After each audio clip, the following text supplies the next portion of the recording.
Natalie Holzer kini semakin laris di layar kaca. Hari ini, Senin, tanggal 4 Juli tahun 2022. Natalie Holzer memenuhi undangan syuting tapping di sebuah televisi swasta.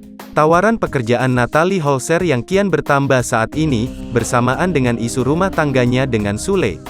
Natalie pun mengaku kini dia sedang giat-giatnya bekerja demi menafkahi anak tunggalnya dengan Sule, Azam. Untuk beli susu Azam, celetuk Natalie Holzer di Mampang, Jakarta Selatan. Sontak saja, jawaban Natalie itu malah menyiratkan tanda tanya soal nafkah yang diberikan Sule untuk Azam. Terkait Azam dinafkahi ayahnya atau tidak, Natalie Holzer malah melempar jawaban yang menohok. "Tanya saja sama pihak sana," tandas dia.